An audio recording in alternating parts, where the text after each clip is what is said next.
Well, hi there.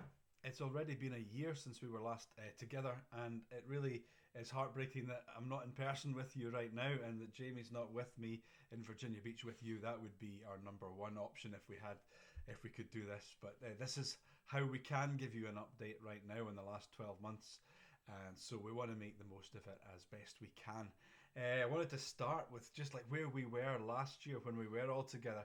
And the real topic that I was zeroing in on for our prayers and our fellowship together as you were leading us in worship was this idea of the prevalent tide among so many of the Christians that we work with and that we serve with, that we're meeting with from the local churches, of practical atheism. And I was describing that practical atheism as being praying and living and acting as if your prayers are unanswered and unheard by God. And so together we were in our worship and in our prayer, we were combating that in two ways. We were praying in faith together, and then we were showing thankfulness. We were actively recognizing the answers and the miraculous answers to prayers that we have been seeing. And so just quickly to update you with some of what had started and what has been continuing very clearly over this last 12 months, the things that we were thanking God for, that we're seeing as answers to specific prayers for this.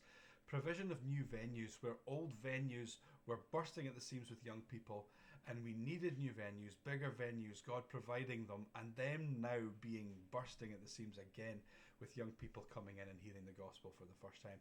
And not just venues, but volunteers. God providing new volunteers also to meet those needs as well in a miraculous way.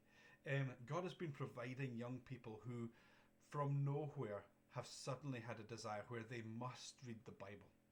And they're coming to us having had this sense they must read the Bible. Others who have never been to church before, they're coming to us and they're saying, I must come to church. I just know that there's an urgent response. I must come to church. And many of those young people, and where we've been praying for, where we were praying for a year ago, and as we continue, they're coming along and they're also bringing their families with them. And for many, some it's the first time they've ever been in church. Sometimes for parents it's the first time they've been in church since they were kids. But this is part of this same move.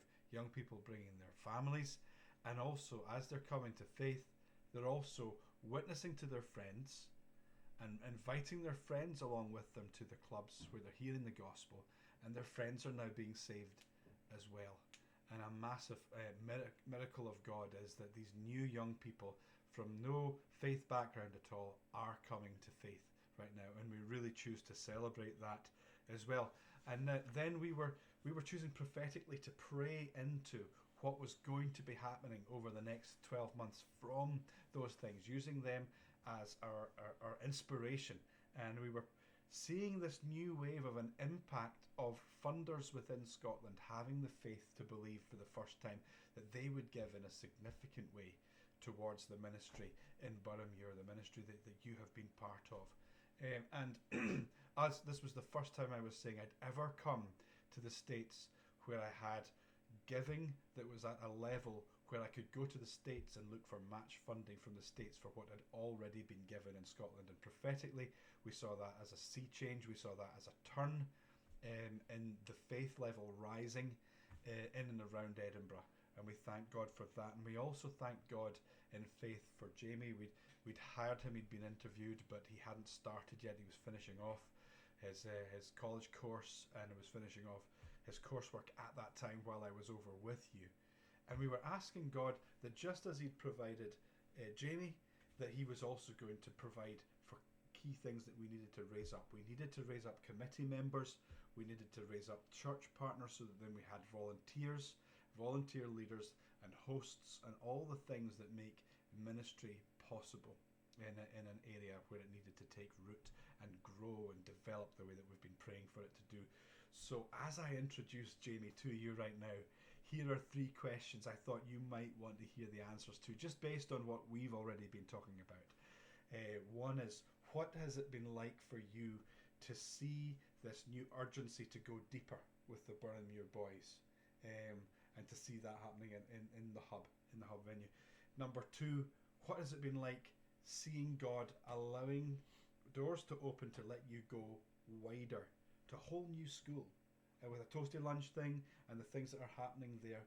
And number 3, what has it been like for you, like speaking about this practical atheism and speaking into it, into churches and into members who maybe haven't seen any of this that we've just listed just now in their own churches? What has it been like sharing that vision with church leaders, with potential community members, committee members, volunteer leaders, parents and kids? What difference is that vision making to the community that's around you? So this is Jamie. I'm thrilled to introduce him to you, and I'll let him answer these 3 questions. Yeah, thanks, Andy. So firstly, just the first question: what has it been like to kind of have these like regular Bible studies, going deeper with the boys at Burramere? It's been really encouraging. We have around about 15 boys who are aged 15 to 16 years old come every single Tuesday lunchtime to come and hear from God's Word in the basement at the church that we do it at. So it's the same place that we run Hub 104. So those kids have made it their own space and they come and hang out. And we've been able to go deeper with them, where we've been able to kind of share stories from the Bible, starting all the way from things in Genesis, going through a lot of the Old Testament and then into the New Testament with Jesus. So it's been really encouraging to see those relationships that have been built at Hub 104, some of them by myself, but some of them by other volunteers that we've invited into that space, to see kind of those relationships grow and earn the right to be heard, to be able to share the gospel with the kids and be able to enter into discussion with them. So it's just been hugely encouraging to get to do that with them. In terms of beginning a brand new ministry at the new high school, again, it's been super encouraging. That's kind of like the key word so far these last few months. We started with around about 5 to 6 girls who are 14 to 15. They came along kind of for a lunchtime club where we would serve them toasties and we would just get to hang out and build relationships with them. We started with around 5 to 6 kids come along, and kind of now we're up to regularly 25 to 26 kids. And it is a mixture of kids who, a few of them go to church, but a lot of them have no prior engagement to the church. They don't really know anything about it, but they go along because their friends go along. And we've gotten to know their friends, and we've gotten to know them, and again, earning that right to have friendship with them and a relationship with them. And we're hoping to turn that space where we have those 26 kids into a proper Young Life Club, where we'll get to introduce the gospel to them for the first time, which I'm really, really excited about. And we're kind of hoping to do that joint with some of the kids from Burramere as well. So it's been really awesome just to see how God has really been using that. And we have 2 church partners that help out at that lunchtime event. And one of them is the pastor, and he opens up our home to us, and that's how we actually get to host it.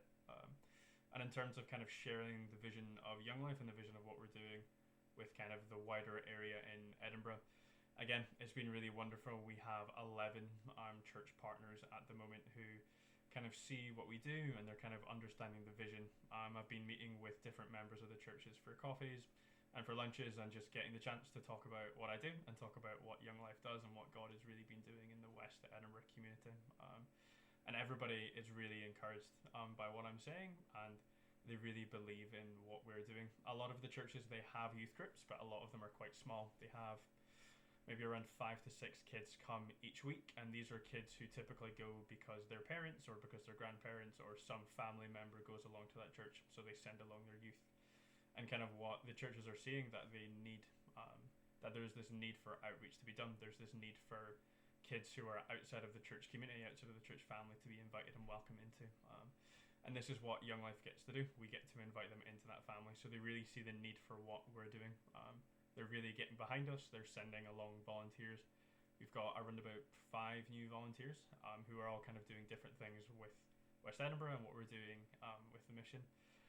But yeah, it's just been really, really wonderful for so many different members of different churches want to be involved with what we're doing and with Young Life. It's just been incredibly encouraging and really awesome to see what God has been doing in West Edinburgh. Thank you, Jamie. So what we hope you're hearing in all this, in our encouragement, I think that was the word you were using, was encouragement, is that your prophetic prayers are helping a harvest. They are reaping a harvest here right now in Edinburgh. And also, as we've been praying against this spirit of practical atheism, that we are seeing God's miraculous victory there in the church partners and in the potential committee and volunteers that you're meeting. They are catching this vision they're telling you, isn't it incredible? And you're saying, yes, it is incredible, it is a miracle, but it's also, it's like what we've been building towards, it's what we've been planning towards, Yeah. and it's that balance of both that they're catching that vision. And you have faithfully supported this mission now, financially, over the last 3 years, giving $5,000 to $10,000 a year, and we're incredibly grateful for what you've allowed to begin here among us. And we're asking, would you be willing prophetically again to speak into this next year financially again by giving at that level? And we leave that with you and with God. We'll send you the link so that if you want to, you can continue to do so. But hopefully that you hear our encouragement and excitement that God is at work among us. And we also hope that next time that we do this, it will be in 3D and it will be in Virginia Beach, and we do actually get time together, quality time, and to have fellowship and worship and prayer together. So thank you, and we'll speak to you again very soon.